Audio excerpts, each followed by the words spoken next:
Welcome to the Write the Docs podcast, episode number 14. It's been a slight pause, and we are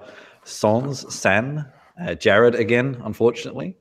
But Tom and I are here to guide this ship-shape podcast. Now, that didn't make any sense. Anyway, let's just carry on to guide this show through. And we have a guest with us. We have Carolyn Stransky. I was about to say something very different then. Okay. Carolyn is actually here with me in Berlin, but not from Berlin. Where are you from, Carolyn, originally? I'm from Seattle in the US. And I think we live on opposite sides of the city, so that might account for why we are not currently together.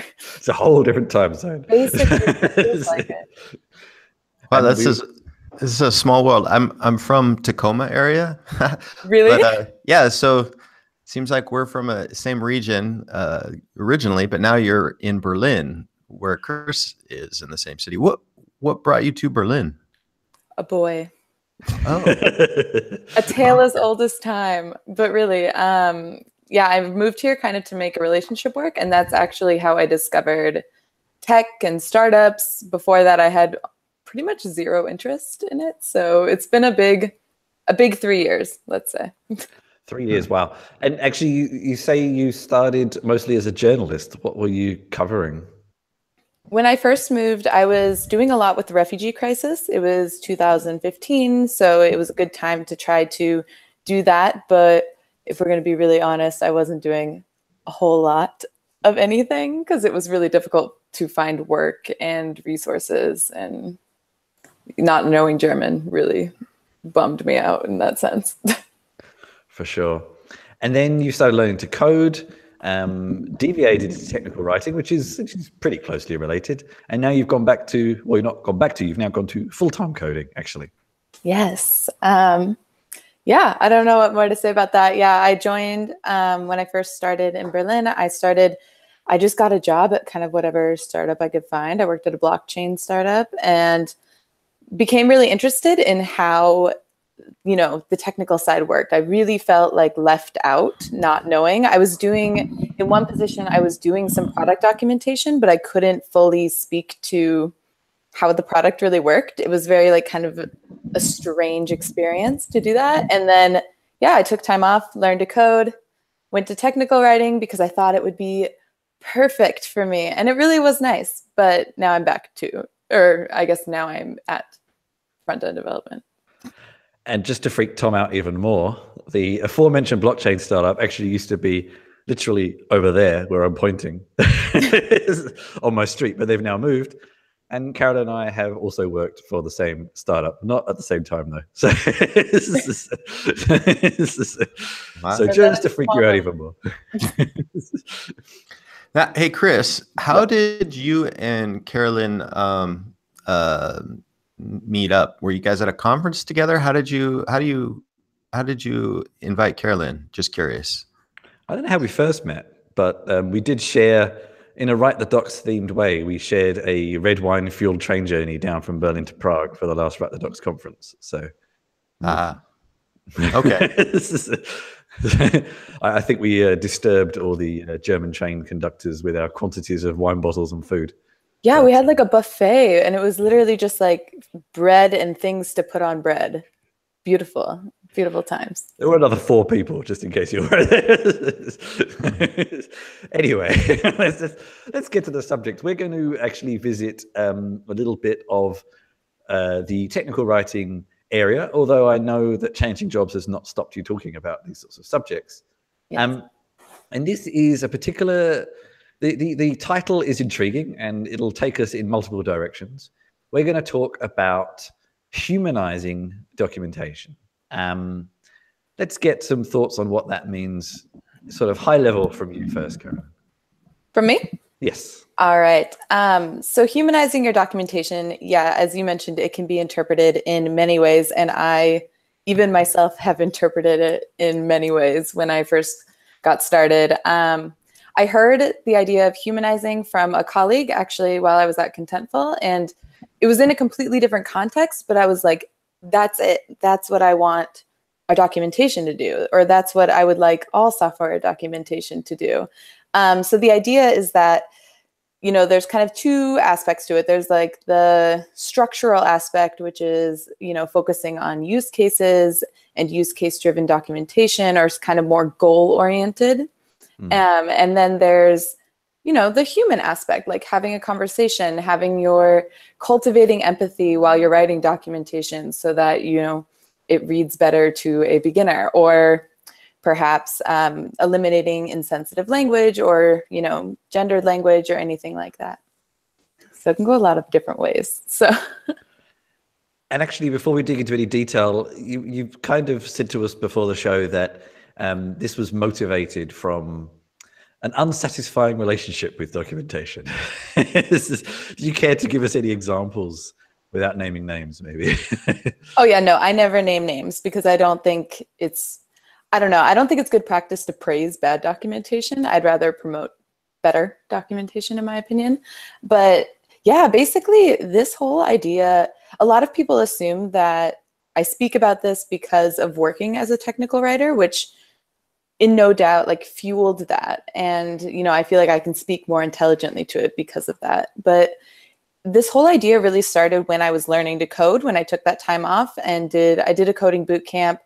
And, you have to reference documentation a lot. And I noticed there was so many instances where I just was reading something and no matter how many times I read that paragraph, like didn't make sense, and I just kind of left or it would be like, simply do this and everything will work great. And I just sat there and I was like, I must be the worst developer because I cannot figure this out.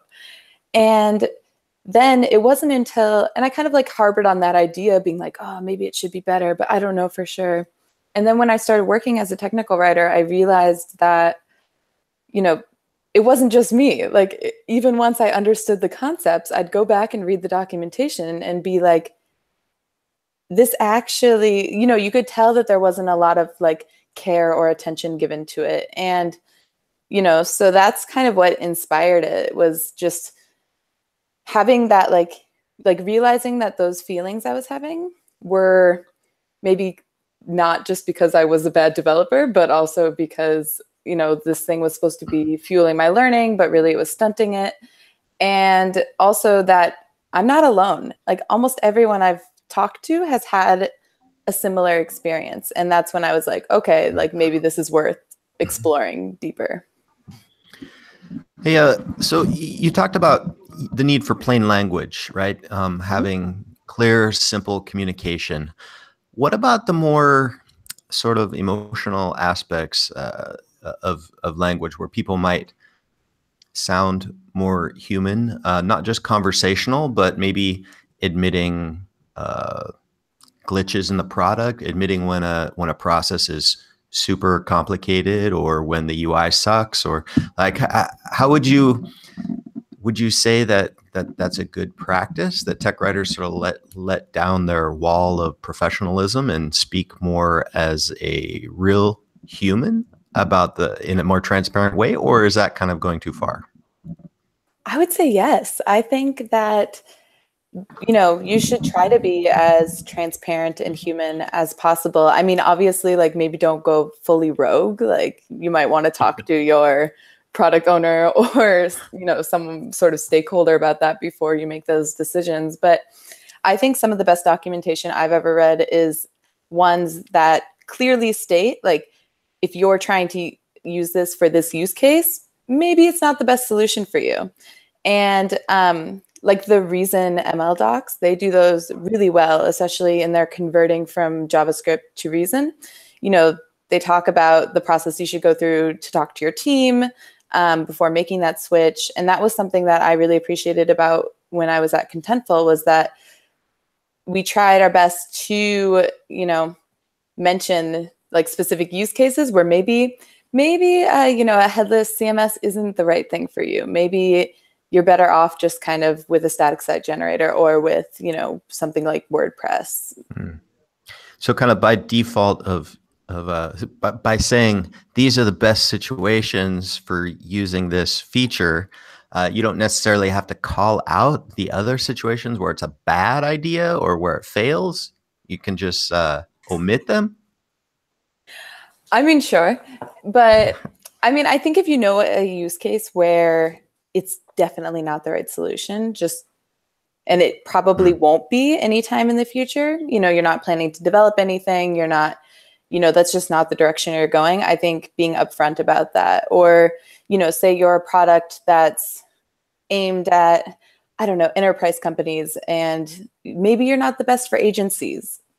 I would be upfront about that. But if it's something that you might be planning to develop later, you can keep it a little more open-ended. And also, these are honestly just my opinions, not any sort of professional guidelines by any means. Well, this is a subject that really, I don't know, strikes home with me, because I've had some scenarios where I tried to be very transparent in docs and to say, look, admittedly, this, I don't know, whatever feature is terrible, it needs improvement, or I've wanted to say, hey, these are some of the warts of this product, because as a technical writer, you get to know all of the ugly parts of a system because you know it inside and out. But when I would try to kind of be more transparent and open, I run into battles with the product manager who doesn't want that kind of negativity or doesn't want to create a negative sentiment in content. So how would you sort of approach situations where the product manager says, no, take that out of your docs. We're not going to say anything negative about this product, even though, of course, users are going to have these questions and they're going to feel frustrated because of it. Yeah, I've been there, definitely. And I mean, a lot of it, it's always the it depends answer, but, it can really depend on who the product manager is and kind of where they're going. But I think something important to really think about and consider is who your audience is. So I think, for instance, if you're, writing documentation for developers specifically, or for like developer-driven products, I think being transparent will only help, it'll help gain the trust of your audience. I think that's in any case, but I think especially for a more technical audience, that can be, because the minute they read something that sounds a little bit like marketing-y or a little bit like misleading, they're going to leave. And so I think if you make that case, it can really, I don't know, it can really drive the point home. Like you're not necessarily trying to turn people away from your product. That's never the goal. It's just, you're trying to gain people's trust, because, if you can be transparent about those situations, then I think, people are more likely to maybe recommend the product then to a friend, or maybe steer that way. So, but yeah, I think a large part of it has to be your audience. Actually, I mean, this is a subject that certainly resonates with me too. I tend to be a very blunt person. Some would say sometimes too much. But I feel like it gets things out in the open earlier. And especially, I think we've all had these experiences of you want to say a particular thing and it's overruled by other people, even though you, as the intermediary often between product marketing and developers, you feel like this is the best thing to say because it will appeal best to that audience. So, I mean, bearing this in mind, we'll go at a slight tangent, but you mentioned, and at some point, and I think I also share the same opinion as you, there's a common propensity, especially when it comes to things like blogs and stuff as well, to put technical documentation in marketing teams, who of course want to always portray the best impression, whereas engineering teams might want to be a bit more, well, we don't want to promise anything we can't deliver, so we'll dance around the edges a bit more. So how strongly do you feel about that, and what should a writer do to stand their ground and say, no, we need to be honest here, not polish it to a point where we're just kind of slightly lying? Yeah. Oh, the debate of where a technical writer lives. You guys did a whole podcast on that. Like, we've got about 20 podcasts on it, I think. Yes. And it's ironic, really, because, there always seems to be this, or at least in the companies I've worked for, there always is this big kind of divide between like the business and the technical side, and especially like with marketing and engineering, or marketing and product. And it's ironic because really, in most experiences, they've needed each other. Like they need each other to be successful. And I think the best documentation that I've seen have been kind of like groomed together by both parties. I mean, obviously, I would say driven more by engineering, but I think, you know, for instance, like having SEO in your docs is essential for being able to have people find it, or things like that. That was just a tangent, but being, I don't know, I feel like maybe it's not like this in every company, but at least in the ones I've worked for, any sort of communication or technical writer person has had to be kind of the intermediary. Like, you know, you'd have to talk to both sides and kind of find that balance. And I think if you know how to talk to both sides, like if you know what both sides want and are looking for, it's much easier to find your own way, like to be able to convince them to go that route. Because I think ultimately, you know, marketing is trying to please target audiences. They're trying to, you know, get people in that funnel. They're trying to, you know, bring more eyes on your material. And, you know, if you can make a case for this style works for that particular audience, and then vice versa, if you can make a case for like, hey, engineering, if your docs read well and they have this kind of like SEO grooming, then more people will be able to see them and ultimately use the product that you spend all of your time building. And so I don't know, I've spent so much time just trying to be that like middleman between the two of them. And I've worked, you know, now I've worked on both sides. I've been on a marketing team just strictly as a marketer or digital marketing person. And then I've been now as a developer. And so that's kind of a unique experience. But I think you can learn either side. You can learn the business values or kind of pay more attention to it. And you can understand like, oh, we can't change that because that changes the technical meaning.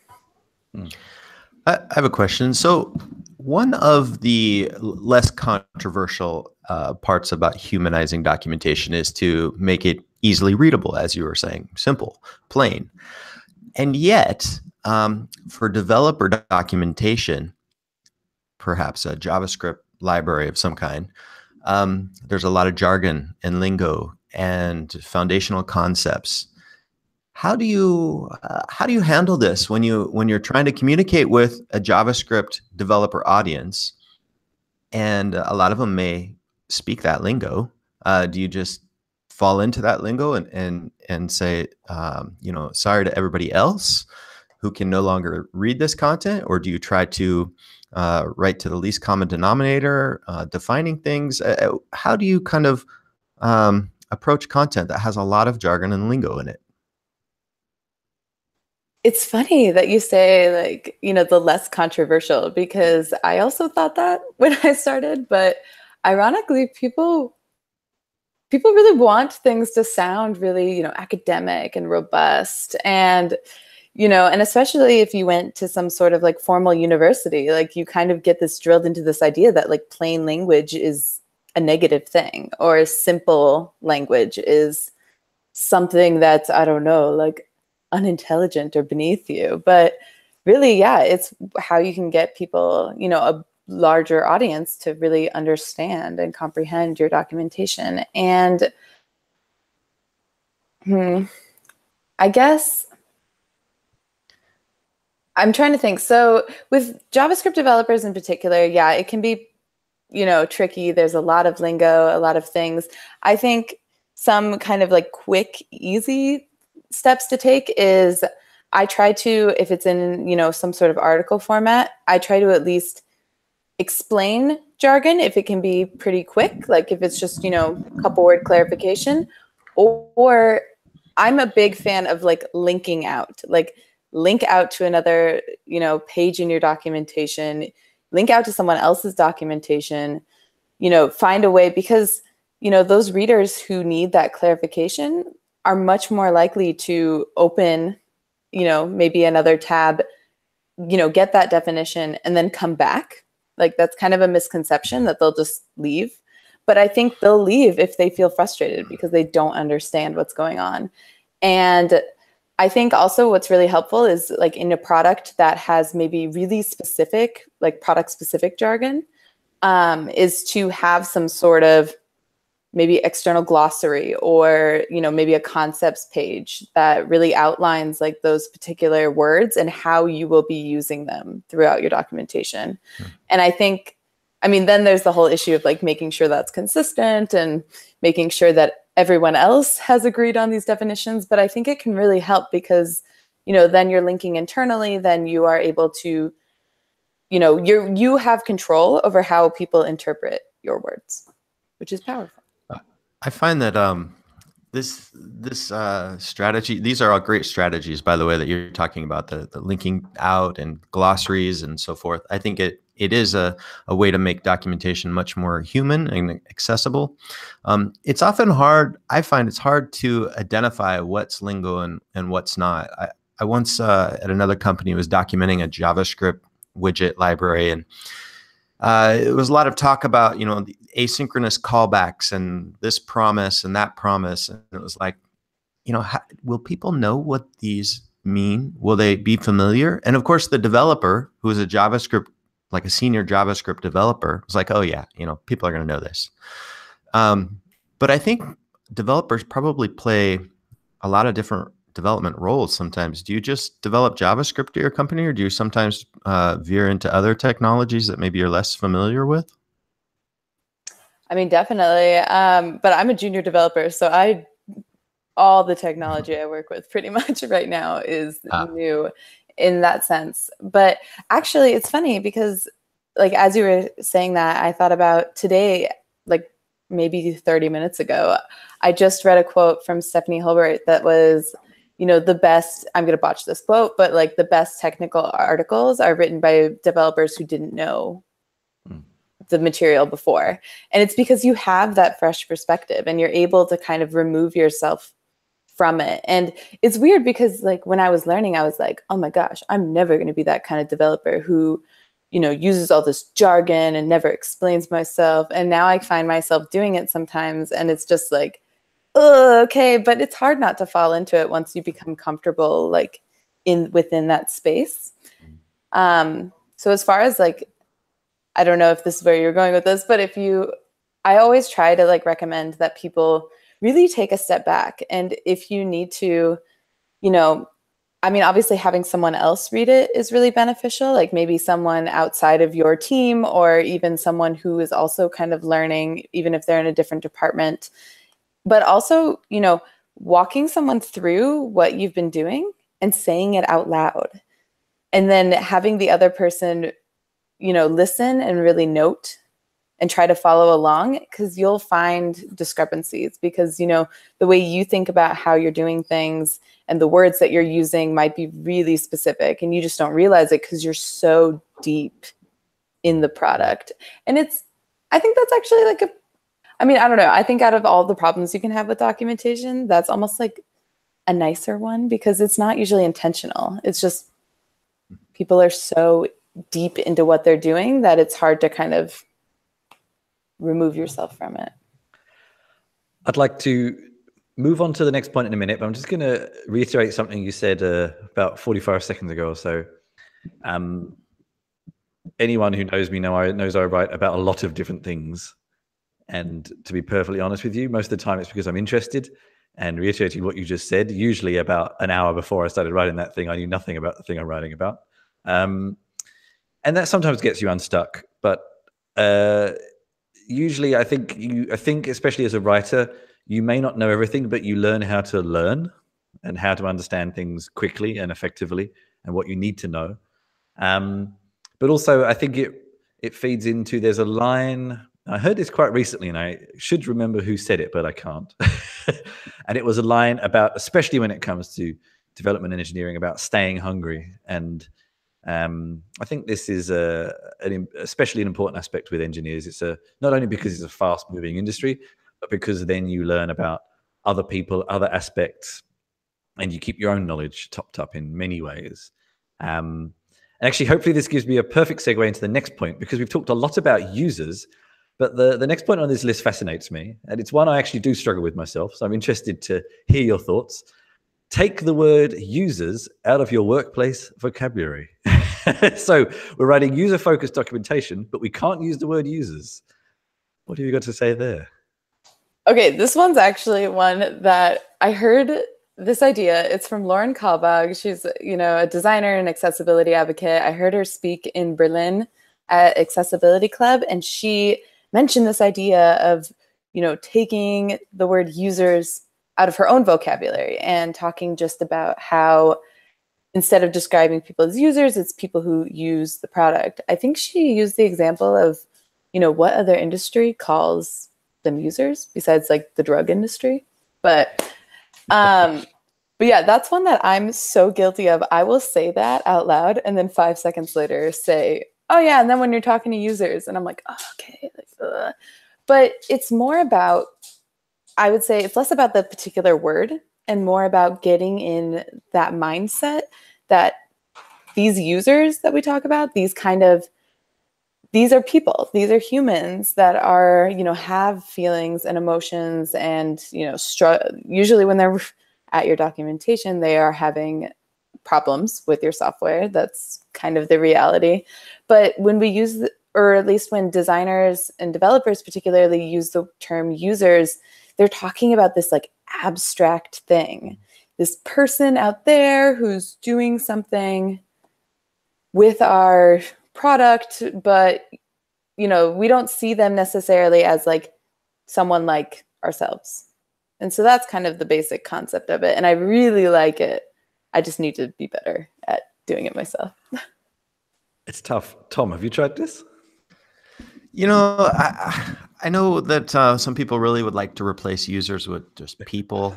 It's never quite stuck with me. I mean, I understand that users is like, it's a weird term. It's sort of an insider term to the tech industry. It doesn't bother me as much. I think end user is a little better. You have to call them something. But yeah, no, I agree. It's a good practice to try to like make them more human. Yeah. I mean, if there's a better way to get into that mindset, or maybe not even better, just like a different way. I mean, if anyone knows something, please tell me. But that's just like the best example I've heard about getting out of that, abstract people use our software and like, oh, actual people. Like, it's kind of like when people say like, oh, like your daughter, like your mother, like your father, they try to relate it back to your family and you're just like, okay, but I think this is a little bit more, at least for me, digestible. I think it hasn't come up as much in documentation scenarios because we often write in second person and refer to the user directly as you. It's only when there's like larger workflows that, you have multiple groups or things that you suddenly have to start naming that user group. I've got a question. Oh, sorry, go ahead. Or like there's certain times when you're talking about you, the developer, developing something for someone else, and then it gets a bit hard. Yeah. So I have kind of a weird situation. I know that gendered language is pretty much taboo, right? You would never just start using the he pronoun in documentation or just the she pronoun. But I work with a lot of colleagues, a lot of them in India, and they almost invariably use the word he when describing things, female engineers, male engineers. And I don't know if it's appropriate for me to speak up and say, can you use more gender neutral language in your descriptions or whatever? They're not even really writing. It's just like conversation. What do you think? Like, to what extent should somebody be proactive about correcting other people about their language? Ooh, that one is a rough one because there's so many different implications to it and a lot of different conversations going around about, especially like even in politics about gendered language and where it's, useful, where not. And I was actually talking to my colleagues about this because I was like, oh my God, am I going to be like the whiny millennial being like, please use gender neutral language. Thank you. But I don't know. I think in the case of, as far as documentation is concerned, I think it's just unnecessary. It's less about whether it's right or wrong for me, but it's more just, you should be directing or writing to your user directly. You should be, I don't know. There's just no case that I see for it. And also as a woman in tech, I don't like reading he because I think it's very alienating. But that's like, you know, that's personal feelings. But as far as workplace, it can also be really hard if you're working with people from different cultures because, you know, there's some, you know, a lot of languages besides English have gendered pronouns. And that can be really difficult. You know, especially here in Germany, they're having all these conversations about gender neutral language and eliminating it from everything. But it's so difficult when everything has a gender. Like your chair has a gender, that TV has a gender. Like, and I don't know. What do you think, Chris? Well, we're quite lucky as English speakers in that it's actually remarkably easy to remove gender. I will actually say, though, as a British English person, I have noticed that American English tends to use gender more, and in kind of like this sort of, I'm not sure where it comes from. You'd know better, but this kind of mixing and matching them a bit, which to me always felt awkward because I know you don't have to have any gender in English really, and British and Australian English tend to just use the neutral.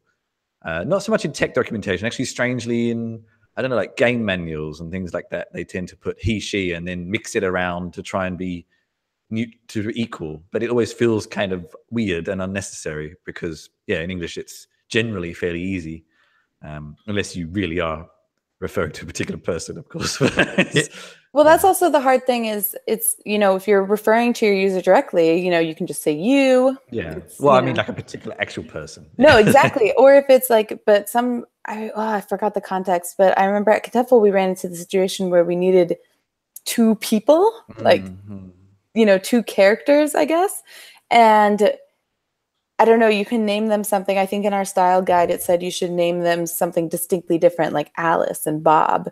But then even then it, you know, sparked a conversation. Why don't we use like, you know, I don't know, Charlie and Taylor, like, you know, two gender neutral names. And I don't know, it can go so deep in that. And especially, yeah, so it can be harder when you're trying to like set up scenarios because then like the names you choose, while it might be completely arbitrary, like some other people will read into it, into this like deep idea. I was listening to a podcast on NPR last month, and somebody had an essay where they really didn't want to be referred to by either he or she. This person, you know, wanted to move past gender entirely. So this, you know, going beyond just balancing he and she, removing it all together from scenarios so that people aren't identified by any gender, which I think could be kind of hard. Let's say you're describing a scenario like, you know, once you set this up, the user comes to your site and then he or she, you know, you can't use that. But I think it's definitely like a best practice to try to avoid. Yeah. And again, it's weird. Like I hear Americans say he, she far more. I would just say they. It doesn't even register to me. But it's the same. We're getting into the subtleties here. I don't know. You also have people who are traditional grammarians who object to the singular and then the plural antecedent, right? But okay, I don't know. I can't get down with that. Like, just use they, them. It's so easy. Covers your bases. Grammar aside. Carolyn, you just gave me the perfect segue to move on to the next bit here. You said it's so easy. All right. Okay, my bad. Okay, so here is actually the bit that is often much harder, especially in English. I don't know. It's very easy to just add lots of extraneous words in English and then sit back and think none of these are saying anything. So yeah, things like simple, easy, just, etc. It's another common one that I think trips far more people than gender in English. Why, for those who are listening to this kind of topic for the first time, why remove those sorts of words? What's the problem with them? Well, first of all, it's good plain language practice. So I'm just going to do a quick plug because I think if you are a technical writer and you're not using Hemingway editor, you should, because it's beautiful. And it points out those words, I think in blue, and it like highlights them and tells you why it's not good. But particularly with words like simple, easy, and any variant of those words, a lot of times what people are describing aren't actually simple or easy.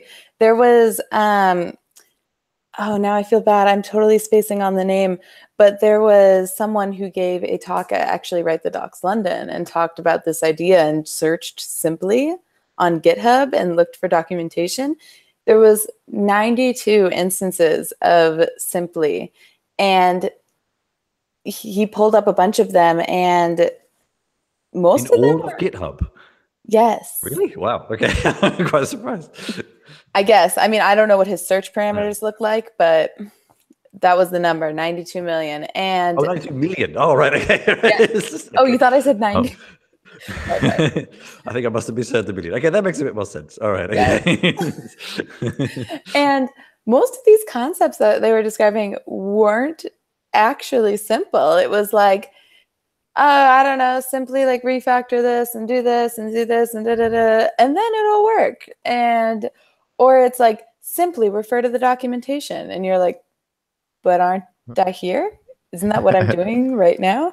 So I don't know. I think it's, personally, I just think it's better to leave it out. But sometimes it's so easy to fall into that trap. And if something, you know, if it is something as, you know, quote unquote simple as, you know, doing one, you know, line on the command line, it can be so easy to be, I keep saying it.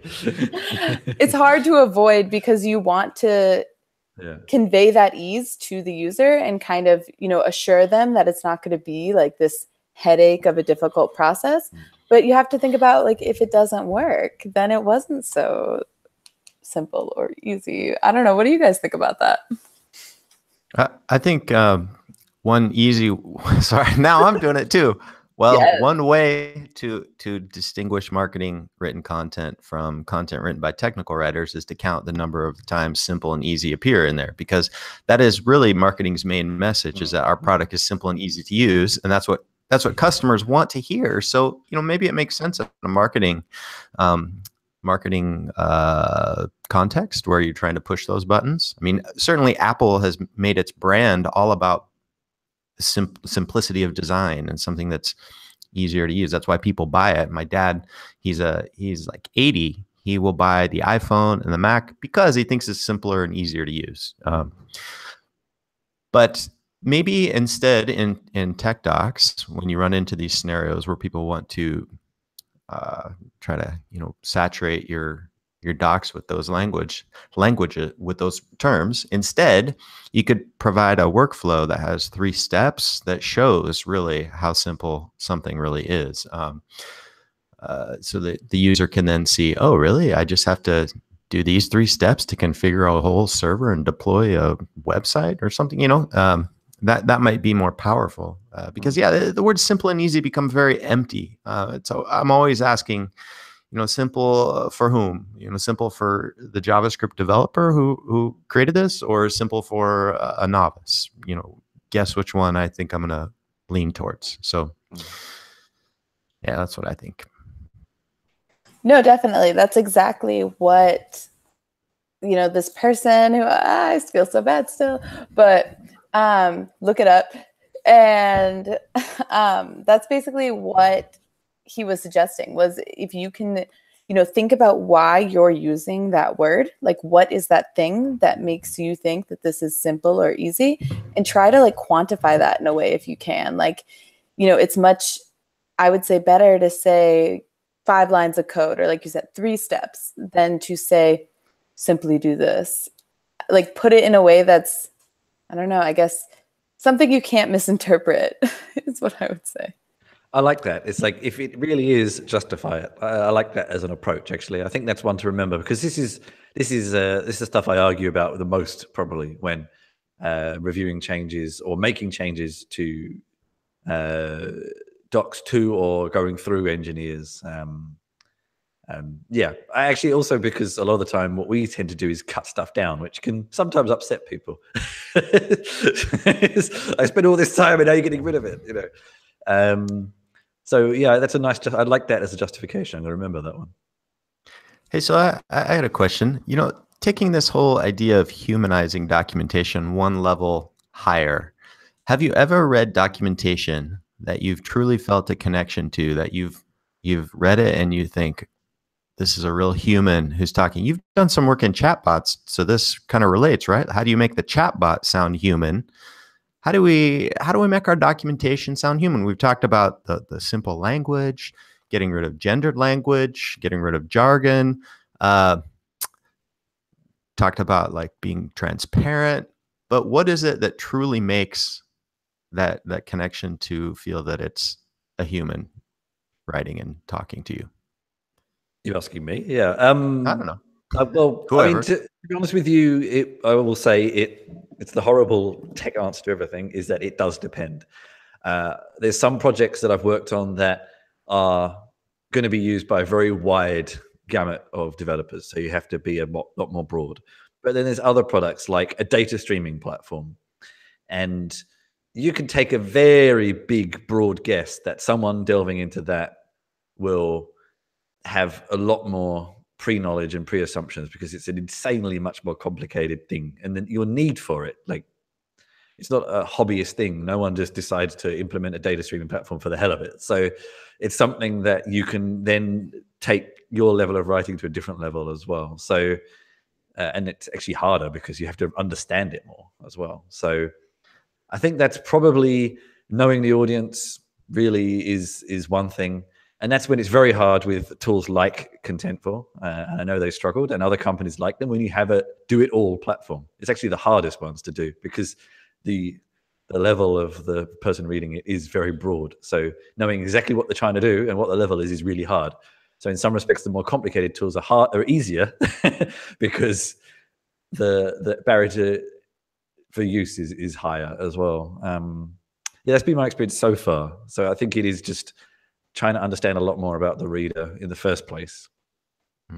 Definitely. I also think it's hard because I would get, I mean, it's not arguments, but discussions with other technical writers where it's like, if you go too far in the human, quote unquote, human or conversational direction, it can start to sound really kitschy or a little bit like forced in a way.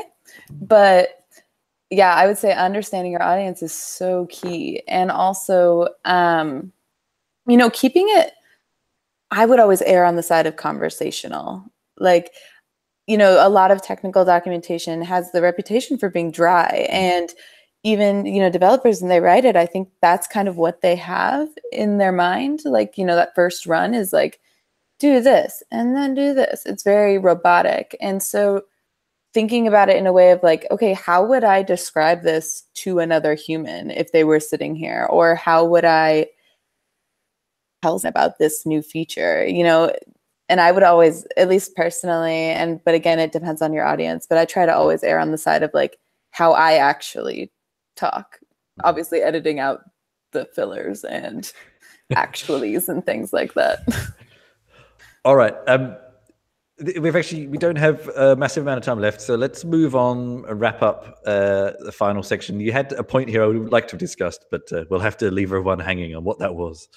And maybe we can take it to the Slack channels and see what people's thoughts were instead. Let's instead wrap up with everyone's favorite subject on this on everything, is tools. You mentioned one in passing, but you've got another one on the list here, and there's certainly many more. But what are what do you use currently to, at least, I think with this sort of area, it's at least to give you guidance. It's not cut and dry, black and white, but it's to give you guidance on humanizing docs. Oh, definitely. Especially when I speak at developer conferences, that's always like, yeah, what tools can I use? And I'm like, okay, but like if we use these tools, we should also talk to other humans, you know, and they always come with a big disclaimer. But yeah, Hemingway editor, at least for me, is really helpful. It can be really strict as far as, you know, keeping your language like very plain and very simple. So sometimes you have to make exceptions, but I think in general, it can help steer you in the right direction. And the other one that's a favorite of mine is Alex.js, which is a linter basically that helps you catch insensitive words or phrasings within your documentation, specifically in your markdown files. And you can use it as a command line tool, which is what I do. And you just run the specific markdown files through it, or, you know, that has integrations with different text editors. And I think it's even a web app too. So it helps you catch words like, you know, obviously like gendered language, profanity. You'd be amazed at how much profanity I find in technical documentation. But so it catches things like that, but also things that you might not realize, you know, like maybe something with kind of this, you know, history for being racially insensitive in certain cultures, or killer process, that kind of thing. Yes, well. exactly. And I think also it's open source. So, you know, if it doesn't catch something that you're like, oh, that's a little bit problematic, like you can always create a pull request. I don't know. I love things like that because it can really, you need voices from all different cultures to be able to cultivate a tool like that. But yeah, that's my biggest recommendation, because it just catches things that you may never have even thought of, like whether it's cultural bias, gender bias, whatever. Tom, you straddle kind of the docs as code world, but also a bit more in the data world than I think Carolyn and I. It's always kind of been told that with XML sort of style formats, it's harder to do this sort of thing. But can you recommend anything for that tool chain? Actually, I haven't worked in data for a number of years, so sorry. Yeah. But I think there might be better tools available. I'm really not sure. I think one advantage if you're working in XML is that a lot of these larger libraries that are style libraries like Acrolinks, plugins for like ASD 1000, I think it's called, another like simple language standard, can integrate right directly in your content. You know, if you have a markdown file, it's a lot less compatible with these large enterprise grade checkers. I've tried Hemingway. I kind of went through a Hemingway phase where I tried to make all my content pass the Hemingway test. That's what I'm hard. It's hard. I gave up after a while. I don't know. I guess I just sort of, I kind of feel like there might be a fallacy in short sentences, because if you have too many short sentences, the reader has to supply the transitional logic between them. And so I'm not sure that shorter is always clearer. But at any rate, it's a lot of work to try to strip out all the longer complex sentences. But it's a good practice. At least it usually highlights them, and you can then be more specific about whether you or you're more aware of the problem areas. Exactly. It's about being intentional. Yeah. I paste whenever I have content, like a long doc topic or blog post or something, I'll paste it into Word and just run their spell checker because I can never find them all, or paste it into Grammarly. I usually find a couple things in each. I should paste it into Hemingway too and identify things. But yeah, I'm all about tools. I haven't tried Alex.js. I was looking at it. It looks interesting. I'll try that. I know there's some other linters. I can't remember. Well, this is a good opportunity for me to plug. I won't tell you exactly what I use because I use a whole combination of things. I also went through a Hemingway phase. I'm not in one at the moment for similar reasons, actually. But yeah, I recently wrote a post and did a presentation talking about pretty much every English language linter you can find. So I'll put that in the show notes for some. Also because there's a lot of nice tools that combine them. So Alex.js plus other things, plus something else, plus something else. Great. One CLI tool, and that enables you to do a lot more things with like custom style guides within a company and stuff like that. So you can get quite finessed. But Alex is definitely probably top of my list as well. I know it's very widely used. I would second what Carolyn was saying about reading your content. You know, hearing it out loud is probably the best thing because it lets you know right off the bat whether it's conversational. If you can't imagine yourself saying it, then it's not going to go well. This is actually one reason I started reading a lot of my posts. It's kind of fascinating to have a time where I actually read it, and as I'm reading it, I'll sometimes be like, no, this is wrong language. Or if as I'm writing, I try to envision myself saying it later and think, no, that's not going to work. So it's a great tool, not an automated one, but one that has great effect. I'm also a fan of people can fight me about this, but I'm also a fan of sacrificing grammar for conversational sounding pieces. But that's a whole different conversation for another day. Oh, you can't end on that. Jeez, that's not fair. You can end on something nicer. Oh, we'll let the various communication channels argue that one out afterwards. So let's wrap things up there, because we all have to vanish off to various places. I'm actually going to institute something in the podcast we haven't done thus far. Carolyn, how can people find you on the interwebs? On the interwebs. Wow. Well, if you're on the Write the Docs Slack, my handle is just at Carolyn. It's pretty simple, even though I've heard that I should change it to my Twitter handle. So again, another debate. And then pretty much everywhere on the internet, I am at Carol, Carol, Stran, Stran. Okay. Pretty much everywhere. Tom, we've never actually really directly told people where we can find us. So where can people find you on the internet? You can find me online at I'dRatherBeWriting.com. On Twitter occasionally, and the Slack channel at Tom Johnson. It's the same for both. So, and me, I am ChristianChiller.com, at Chris Chinch on Twitter, and I can't remember what my Slack handle is. I can't remember if it's Chris Ward or Chris Chinch. One of those, it'll be fine. So continuing that theme, thank you very much again, Carolyn, for your time. Thank you for having me. It was a pleasure. It was a cool. pleasure. And so if you've enjoyed what you heard, you can find, or seen, of course, you can find previous episodes at podcast.writethedocs.org, where you can also find contact details, mailing lists, etc., etc. And if you do want to continue the conversation, then find us in the podcasting channel, so #, whatever you call it, podcasting on the Write the Docs Slack. And I think that's all the contact details to give out to you. So, yes, Write the Docs Portland is coming up soon. I think there's a few tickets left if you don't have one already. I will be there. Any of you two going? Unfortunately, no. It's a little far. Tom, it's close to you. Come on. I'm not sure. I'll be in Prague. And the CFP for Prague has just opened, actually. So if you fancy a trip to wonderful Prague, then get onto that. But in the meantime, we will wrap up with the immortal line, docs, or it didn't happen.